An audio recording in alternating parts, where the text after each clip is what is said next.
से रे दिल से रे दिल से रे दिल से रे दिल से रे।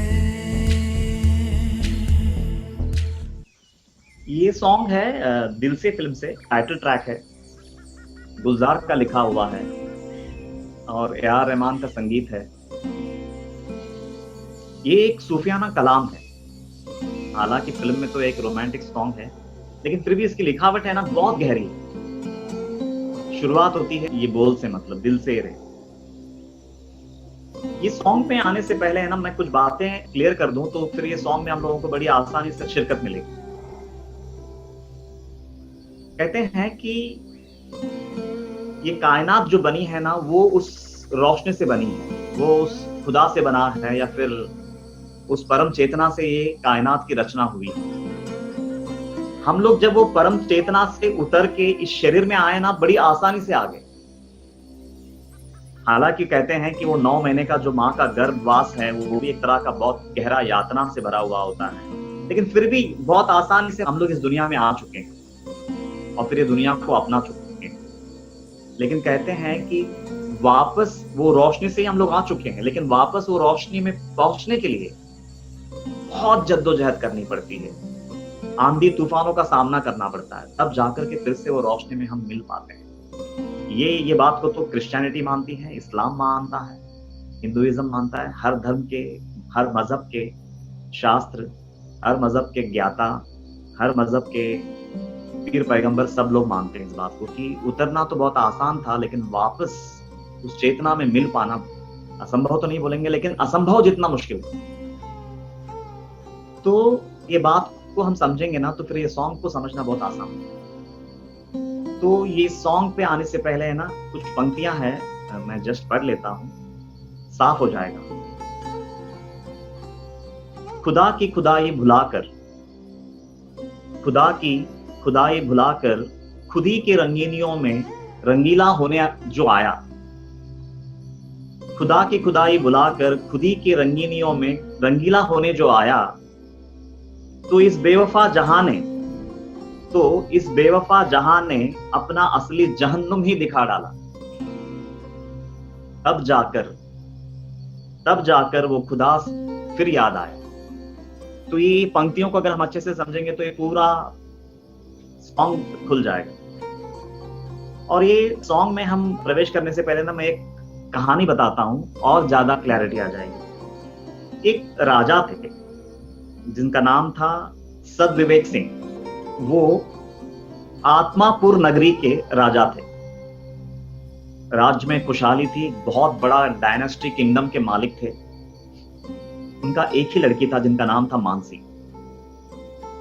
बहुत अच्छे से संस्कारों में पली बड़ी, जीवन की गहराई को समझने वाली, लेकिन फिर भी एक कमजोरी, जैसा हर इंसान में होता है, मन पे काबू नहीं है, लेकिन समझ बहुत है, बहुत गहरी है।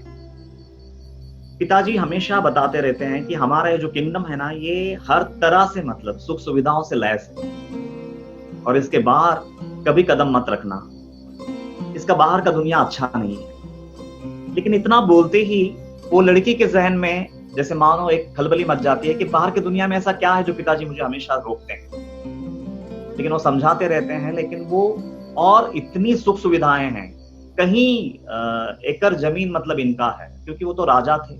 बाग बगीचे, रथ, सेविकाएं, हर तरह का सुख सुविधाओं से लैस वो किंगडम। लेकिन क्योंकि वो एक कुतूहल जग जाता है वो लड़की में कि इसका बाहर का दुनिया कैसा होगा, क्यों बार बार रोका जाता है मुझे। तो कई बार तो वो जो दीवारें बनी है, मतलब वो किंगडम की सरहदें, बिना किसी को बताए पार करने का भी कोशिश करते हैं, लेकिन पकड़ी जाती है कभी कभी। फिर उसको मतलब महल में लाया जाता है, फिर वो कुछ दिन वहां पे मतलब रमने लगती है, लेकिन फिर मन में एक कुतूहल जागता है कि मैं कब ये दीवार को फांग करके मतलब देखूं उस तरफ की दुनिया कैसी है। एक कुतूहल बना हुआ है। दिन बीतते जाते हैं। पिताजी ये भाप लेते हैं कि ये कभी ना कभी ये छलांग लगा ही देगी। तो आखिर में एक दिन आता है कि वो किसी को बिना बताए मतलब दीवार को छलांग लगा करके वो उस पार चली जाती है। पहले तो उसको कुछ अच्छी चीजें, अच्छे नज़ारे दिखने लगते हैं कि देखा ये कितना अलग है करके। और जैसा वो सुख सुविधाओं को, वो एक अलग नज़ारों को देखते उसको कब जंगल में प्रवेश कर जाती है उसको पता ही नहीं चलता। और फिर वो जंगल में प्रवेश करने के बाद वो कुछ ऐसे कबीलों के हाथ लगती है जो बुनियादी तौर पे बुरे लोग हैं। वो लोग देखते हैं कि अरे बाप रे, ये राजकुमारी हमारे हाथ लगी है, अगर हम इसको अगवा कर लेते हैं तो हम राजा से मुंह मांगे कीमत वसूल सकते हैं। तो ये भावना से वो राजकुमारी को अगवा किया जाता है और उसको बहुत घने जंगल में ले जाया जाता है और उसको वहां पे एक झोपड़े में रखा जाता है, हाथ पैर बांध करके। और राजा को एक, उस जमाने में तो मतलब पत्र भेजे जाते थे, तो पत्र भेजा जाता है कि भाई ऐसा ऐसा आपका लड़की अगर चाहिए तो हमारे पास है, लेकिन आपको इतना इतना दौलत देना होगा, तब जाकर के हम आपकी बेटी को रिहा करें। और वो खत पहुंचने तक, वो हरकत में आने तक काफी लंबा समय बीत जाता है। और उसको जो खाना है, वो जो कंदमूल है वो जंगल का, वही उसको दिया जाता है खाने के लिए। यहाँ तक कि वो मलमूत्र विसर्जित करने के लिए भी बाहर नहीं जा सकती है, वही दुर्गंध में पड़ी हुई। और बहुत इतनी बेहाल हो जाती है वो कि जिसकी कोई सीमा नहीं, हर तरह के मुसीबत में फंस जाती है। और फिर क्योंकि वो बहुत खूबसूरत रहती है वो लड़की, तो फिर उनके जो सरदार है वो हमेशा उसको प्रोटेक्ट तो करते हैं, लेकिन उसके हाथ के नीचे जो गुंडे हैं दूसरे, वो उसको देख करके मतलब वासना से भर जाते हैं। और लेकिन ये सरदार हमेशा रोकते रहता है कि वो गुनाह मत करना, हमको सिर्फ पैसे से मतलब है, लेकिन उसकी इज्जत मत लो। लेकिन अब ये यंग ब्लड कहाँ वो बातें रुचेगी। बहुत कोशिश करते हैं कि वो सरदार जब ना हो तो हम लोग वो गुनाह कर ले, लेकिन वो सरदार मतलब जो है ईमान वाला होता है, वो किसी तरह से वो बच्चे का प्रोटेक्शन करते रहता है। सिर्फ उसको धन से मतलब है, लेकिन उसकी इज्जत नहीं लूटनी चाहिए, ये उसका इतना ईमान सतर्क। आखिर में वो जो लोग नीचे हैं उनको ऐसा लगता है कि जब तक हमें सरदार को नहीं मारेंगे हम लोग हमारे इसमें कामयाब नहीं हो सकते। तो फिर वो प्लान करते हैं कि हम लोग है ना ये सरदार को ही खत्म कर देते हैं और फिर इसकी इज्जत लूट लेते हैं, और फिर वो जब पैसा आएगा तो हम लोग पैसा लेकर के इसको मार के चले जाएंगे। और ये बातें होती रहती है, उनके सरदार के खिलाफ साजिश रचते रहते हैं वो लोग।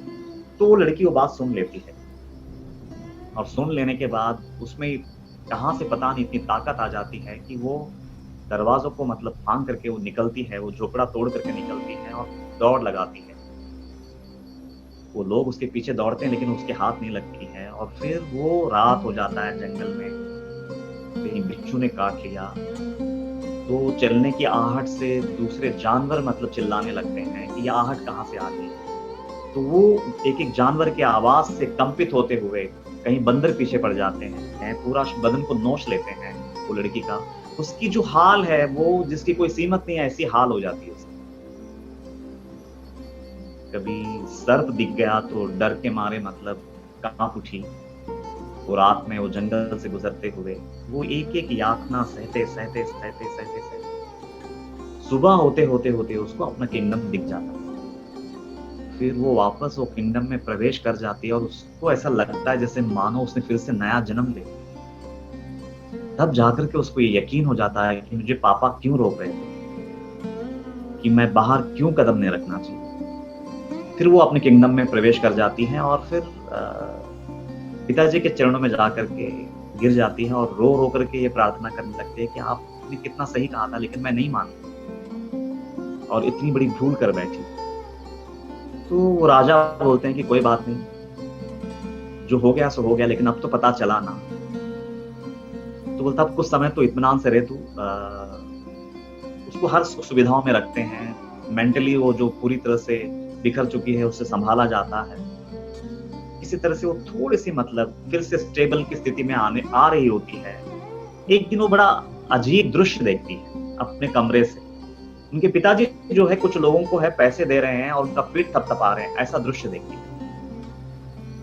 और वो जब देखती है, वो उनको ध्यान से देखती है, तो वो वही गुंडे होते हैं जो इनके साथ वो बदतमीजी की हुई होती।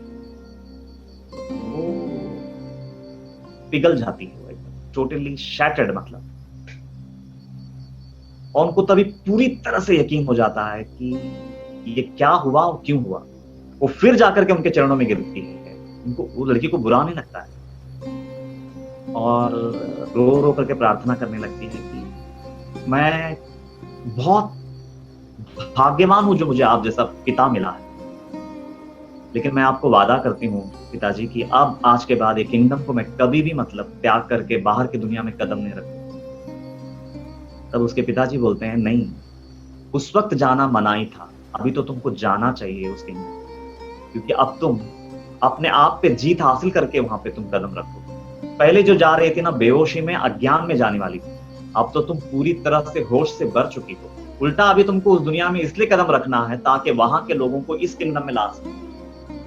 इसलिए अभी तो मैं तुम्हें स्वयं भेजूंगा, रथ में बिठा करके भेजूंगा। ऐसा बोल करके उसको रथ में बिठा करके वो किंगडम से निकलती है मतलब फिर से, और फिर वहां पे ये कहानी खत्म हो जाती है। अब ये कहानी कितनी गहराई से आप लोग समझ पाए ये तो मैं नहीं जानता, लेकिन अब ये कहानी के आधार पे ही ये सॉन्ग आगे बढ़ेगा। तो दिल से रे, ये एक सूफियाना कलाम है जहां पे बताने का प्रयास किया है कि हम लोग उस मूल रोशनी से, उस मूल चेतना से, वो किंगडम ऑफ हेवन से हम लोग कैसे नीचे ये शरीर की अवस्था पे उतरे हैं, और ये शरीर की अवस्था पे उतरने के बाद वो आंधी, वो तूफान से गुजर के ही वापस वो रोशनी तक पहुंचा जा सकता है, और कोई दूसरा तरीका नहीं है। ये डुप्लीकेट पे अगर उतरे हैं तो फिर ये डुप्लीकेट को जब तक वो यातना है नहीं सहेंगे हम लोग, तो तकलीफों से नहीं गुजरेंगे, वो सहराओं से नहीं गुजरेंगे, तो फिर वो रोशनी कभी हाथ नहीं लगेगी। रिटर्न जर्नी का यही एक तरीका है। भले ही हमारे हृदय को ये बातें अच्छी लगे या बुरी लगे, लेकिन रास्ता वही है। और दूसरी बात, ये रास्ता हर इंसान के लिए भी नहीं है। जो लोग जीवन में बहुत ही प्रैक्टिकल होते हैं उनके लिए नहीं है रास्ता ये। उनको तो वो मालिक कहता है कि मैं अपनी माया के अधीन तुझे कर दिया है, वो माया देख लेगी तुझे, मेरी प्रकृति देख लेगी तुझे, तुझमें वो ईमान ही नहीं है जहां मैं शिरकत कर सकूं।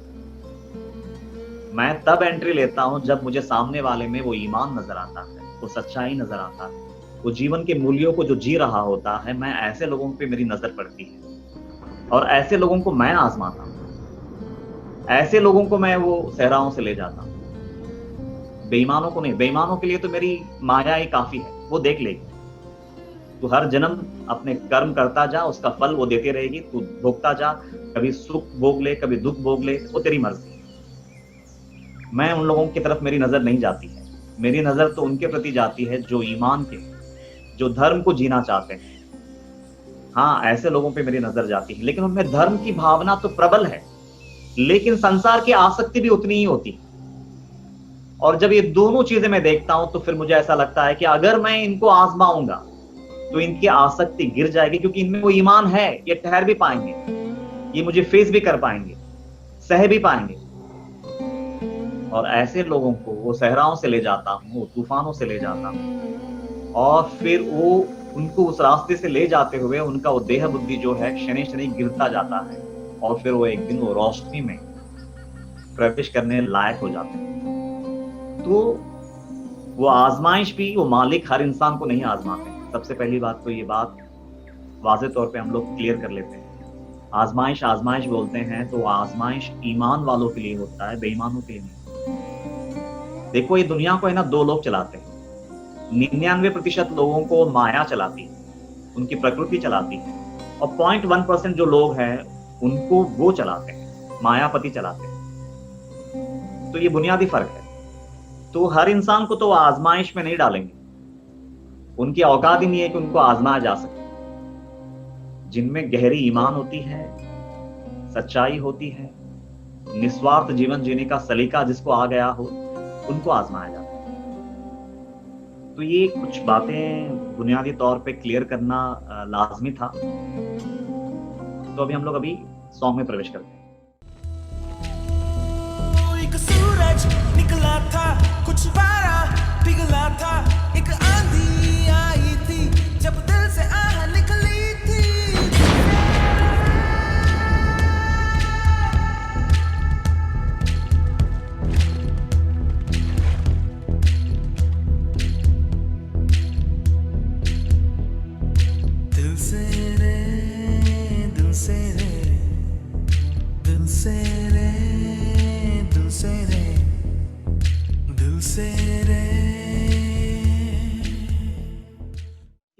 सूरज निकला था, कुछ पारा पिघला था।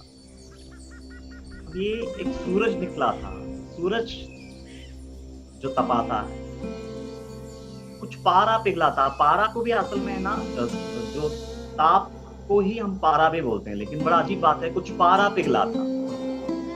तो यहाँ पे पारा किसका है?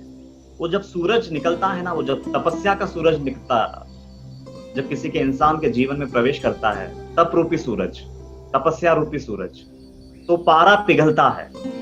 पारा यानी यहाँ पे वो जो ख्वाहिशें, वो जो तमन्नाएं, वो जो इच्छाएं इंसान मतलब अपने जीवन में पालते रहता है, मतलब वो पारा, वो उसको पिघलाने के लिए वो सूरज निकलता है।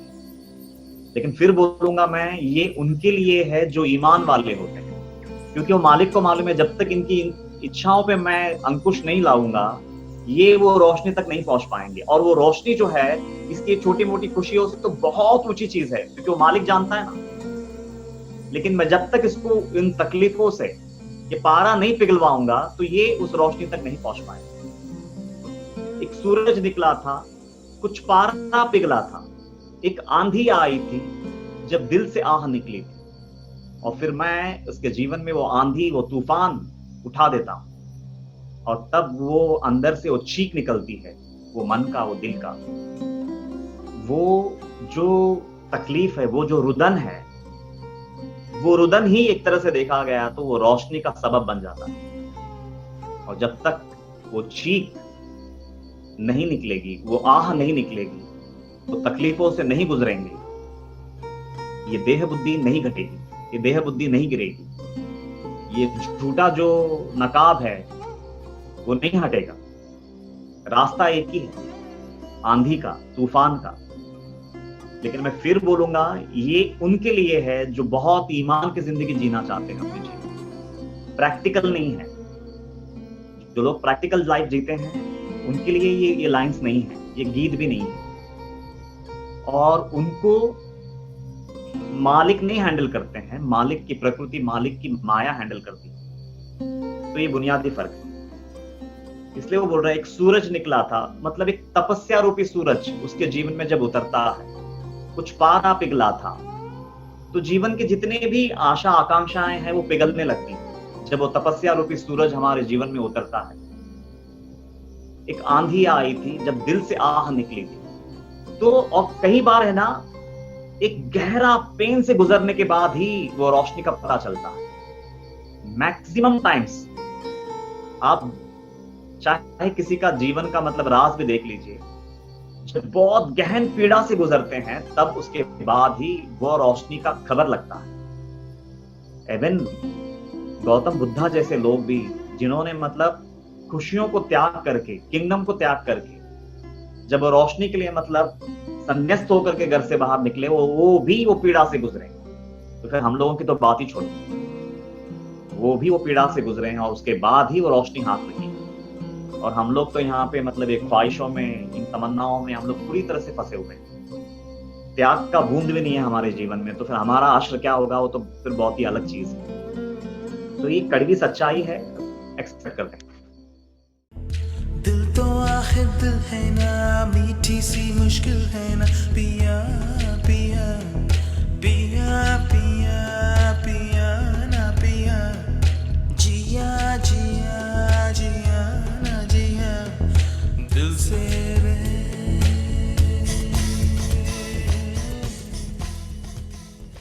दिल तो आखिर दिल है ना, मीठी सी मुश्किल है ना। ये असल में ये दिल पे जो है ना, वो आत्मा ही दिल तक उतरी है, वो आत्मा से ही ये दिल बना है, ये मन बना है, उसका अपना कोई वजूद नहीं है। हाँ, लेकिन ना नीचे, जितना नीचे उतरता गया उतना पोल्यूट होता गया वो मन, उतना ये संसार की हवा लग गई, उतना ये संसार भाने लगा।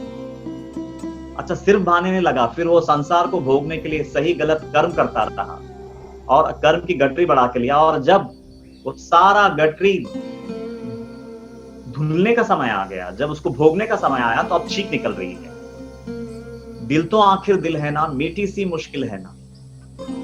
और ये दिल है ना, ये फर्स्ट ऑफ ऑल, ये मन जो है, इसको कोई चीज अगर हासिल होती है तो उसके मोह में फंस जाता है, और अगर नहीं मिलता है तो फिर तड़प उठता है, चीख निकलती है।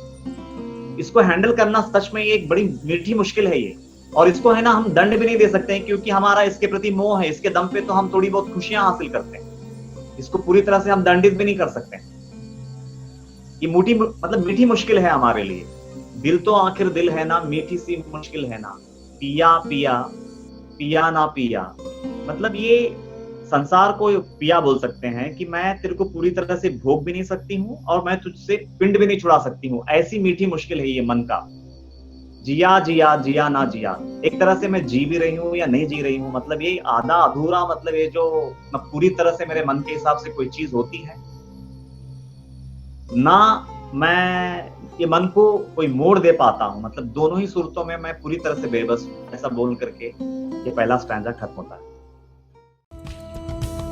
दो पत्ते पतझड़ के पेड़ों से उतरे थे, पेड़ों की शाखों से उतरे थे।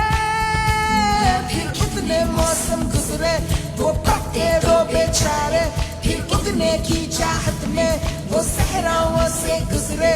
वो पत्ते दिल दिल दिल थे, वो दिल थे दिल दिल दिल थे। दो पत्ते पतझड़ के पेड़ों से उतरे थे, पेड़ों की शाखों से उतरे थे। ये दो पत्ते कौन से हैं? ये दो पत्ते हैं आदम एंड ईव, एक आदमी और एक औरत, जिनसे पूरी दुनिया बनी, और हम भी उन्हीं में से हैं। दो पत्ते पतझड़ के पेड़ों से उतरे थे। ये कौन सा पेड़ है? वो आत्मा रूपी पेड़ से उतरे थे। वो प्योर जो एसेंस है इंसान का, वहां से उतर करके ये शरीर में आए थे। पेड़ों की शाखों से उतरे थे। वो मूल जो उसका एसेंस है, वो जो रोशनी है, वो जो आत्मा है, वो जो किंगडम ऑफ हेवन था, मतलब वहां से उतरे, अपने मूल जो वास्तविक सच्चित आनंद स्वरूप से उतरे हैं। फिर कितने मौसम गुजरे, वो पत्ते दो बेचारे, फिर उगने की चाहत में वो सहराओं से गुजरे, लेकिन फिर से वापस वो पेड़ से लगने के लिए न जाने कितने सहराओं से गुजरना पड़ा। आसान नहीं था। पतझड़ में मतलब उसको वो पत्ते टूट करके बिखरना, गिर जाना बड़ी आसानी से हुआ, लेकिन वापस वो दो पत्ते वो शाखाओं पे लगने के लिए न जाने कितने तूफानों से, झंझावातों से, न जाने कितने सहराओं से गुजरना पड़ा उनको। वापस फिर से वो रोशनी में अपने आप को विलीन करने के लिए, फिर से अपने वो वास्तविक स्वरूप में आने के लिए न जाने कितने सहराओं से गुजरना पड़ा। वो पत्ते दिल थे। असल में वो पत्ते जो थे ना, वो दिल नहीं बल्कि आत्माएं थी, वो प्योर सोल थी। वो दिल थे। दिल है तो फिर दर्द होगा, लेकिन जब तक नीचे वो आत्मा अगर दिल के स्तर पे है तो फिर तो दर्द होगा ही, क्योंकि जब तक कामनाएं होंगी तब तक दर्द भी होगा। और देखो, कामनाएं है ना, सिर्फ इंसान को खुशियां नहीं देती हैं। अगर वो कामना पूरी हुई तो खुशी मिलती है, अगर नहीं हुई तो दुख मिलता। 50-50% का खेल है। जैसे मैं हर बार बोलता हूं, उसकी बनावट में ही मिलावट है। सब 50% है, और ये 50% भी कब है मालूम है? जब ईमान से मैं वो कामनाओं को हासिल करना चाहता हूं तो 50-50%। बेईमानी से अगर मैं उसको हासिल करता हूं, मतलब वो भोग वासना मेरे अंदर में इतनी प्रबल हो जाती है कि फिर मैं सही गलत का भी फर्क नहीं करता, और बेईमानी से मैं उन खुशियों को हासिल करना चाहूंगा, तो फिर वो 50% नहीं है, वो दुख फिर 100% हो जाता है। और जब वो 100% हो जाता है तो फिर चीख निकलती है। फिर वो बोल रहे हैं कि दिल है तो फिर दर्द होगा। और ऐसा अगर तू मतलब अपनी कामनाओं को पूरी करने के लिए बेईमानी करेगा, गलत रास्ता अपनाएगा, तो फिर वो दर्द जो है, वो दुख जो है, वो 100% हो जाता है। दर्द है तो दिल भी होगा। फिर जब तक वो दिल है तब तक, अगर ऐसा दिल है तेरा, तो फिर दर्द तूने अपनी माथे पे लिख लिया। ऐसे न जाने फिर कितने मौसम गुजरते हैं जो सहराओं के होंगे, जो आंधी तूफानों के होंगे, और तब जाकर के तू फिर से वो शाखाओं से लगेगा। मतलब ये जर्नी है, ये एक जर्नी है। वो शरीर तक जो तू पहुंचा है बड़ी आसानी से पहुंचा है। ये शरीर बनकर के तू इस दुनिया में जो जन्मा है बड़ी आसानी से जन्मा है, लेकिन ये शरीर से वापस वो आत्मा बनने की जो प्रक्रिया है वो बड़ी टफ है, वो सख्त है। वो न जाने कितनी आंधी तूफानों से, मतलब सहराओं से गुजरना होगा फिर से वहां तक पहुंचने के लिए। दिल है तो फिर दर्द होगा, दर्द है तो दिल भी होगा।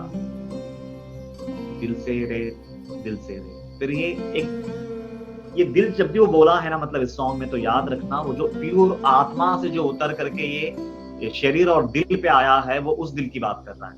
लेकिन उसका मूल स्वरूप जो है वो आत्मा ही है, वो सोल ही है। और उसका स्वरूप जो है ना वो बहुत ही पवित्र है। वो सत, चित और आनंद है। सत यानी वो जो कभी मिटता नहीं, उसको सत बोलते हैं। चित यानी वो जो पूरी तरह से रोशनी से भरा हुआ है, नॉलेज से भरा हुआ है, ईमान से भरा हुआ है, वो चित। और आनंद यानी ब्लिस, जिसका स्वरूप ही आनंद बन जाता है। उसको वो आनंद के लिए किसी के सामने हाथ फैलाने की जरूरत नहीं पड़ती है, उसका स्वरूप ही आनंद बन जाता है। तो वो स्वरूप से नीचे उतर के वो दिल के स्तर पे आया है। आप ये दिल से अगर आत्मा बननी है उसको, तो फिर तूफानों से गुजरना होगा, वो ये बोलने का प्रयास है। अभी हम लोग नेक्स्ट स्टैंजा पे जाते हैं। बंधन है रिश्तों में, कांटों की तारे हैं, पत्थर के दरवाजे, दीवारें, बेले फिर भी मुक्ति है, और गुच्छे भी खिलते हैं, और चलते हैं अफसाने, किरदार भी मिलते हैं। वो रिश्ते दिल दिल दिल के, वो दिल थे दिल दिल दिल के, गम दिल के पर चुलबुले हैं, पानी के ये बुलबुले हैं, बुझते हैं बनते रहते हैं। गम दिल के पर चुलबुले हैं, पानी के ये बुलबुले हैं, बुझते हैं बनते रहते हैं, दिल से दिल से दिल से दिल से दिल से दिल से। बंधन है रिश्तों में, कांटों की तारे हैं, पत्थर के दरवाजे, दीवारें। ये हर रिश्ता जो हम लोग अपने जीवन में निभाते हैं, वो चाहे कोई भी रिश्ता, जरूरी नहीं वो गर्लफ्रेंड और बीवी का रिश्ता हो, हर रिश्ता, चाहे भाई बहन का हो, माँ पिता का हो, या फ्रेंड का हो, कोई भी रिश्ता। बंधन है रिश्तों में, कांटों की तारे हैं।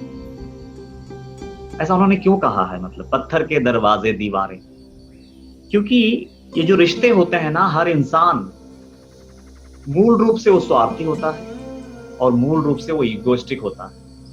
तो थोड़ा बच्चा बड़ा नहीं होता है कि शुरू हो जाता है, ईगो क्लैशेस शुरू हो जाती है। हर आदमी में ईगो है। तो रिश्ते तब तक नहीं निभते हैं जब तक कि किसी भी इंसान में दो शैतान मौजूद हो, एक स्वार्थ और दूसरा ईगो, अहंकार। जब तक कि दो शैतान किसी इंसान में मौजूद हो, हकीकत में वो रिश्ता निभा ही नहीं सकता, इम्पॉसिबल है। लेकिन फिर भी रिश्ते निभ जाते हैं। बंधन है रिश्तों में, कांटों की तारे हैं, पत्थर के दरवाजे, दीवारें, बेलें फिर भी उगती है और गुच्छे भी खिलते हैं। लेकिन फिर भी बेलें उगते हैं, फिर भी ये रिश्ते पनपते हैं, फिर भी उसमें फूल महकते हैं, फिर भी वो दीवारों पे बेलें उठते हैं। ये क्यों उठते हैं मालूम है? क्योंकि मालिक है ना, बड़ा स्मार्ट इंसान है वो। जब उसने ये दुनिया बनाया ना, एक तरफ ये कमीनों को भी रखा है, स्वार्थ और अहंकार को भी रखा है, तो उससे भी बढ़कर एक और चीज रखा है उसने, और उसके दम पे रिश्ते टिकते हैं, और वो है मोह। वो मालिक अगर वो एक चीज नहीं रखता ना, तो हम लोग अपने ही फैमिली में एक दूसरे का गला काटते थे।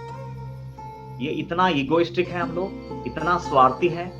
लेकिन वो मालिक इतना स्मार्ट है, इतना स्मार्ट है कि उसने इन दोनों के ऊपर एक और चीज रखा, वो मोह को रखा, अटैचमेंट। और इसलिए वो बोल रहे हैं, बेलें फिर भी उगती हैं और गुच्छे भी खिलते हैं, और चलते हैं अफसाने, किरदार भी मिलते हैं। फिर और इस तरह से, मतलब वो उसने मेला सजाया, उस तरह से उसने ये ब्रह्मांड को, उसकी रचना किया, और वो चला रहा है, और बखूबी चला रहा है।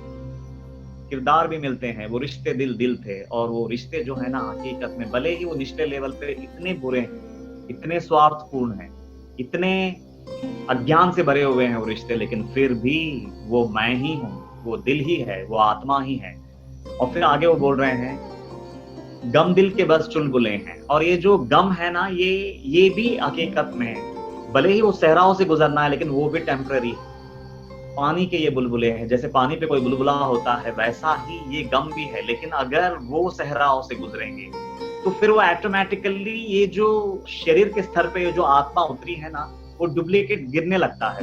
फिर वो गम भी वो बोल रहे हैं कि वो टेम्पररी है, खाली उसको कोई होश पूर्वक जी ले, उसको सह ले, तो उसके बाद फिर वो रोशनी ही रोशनी, ऐसा बोल करके ये गीत यहाँ पे खत्म हो जाता है।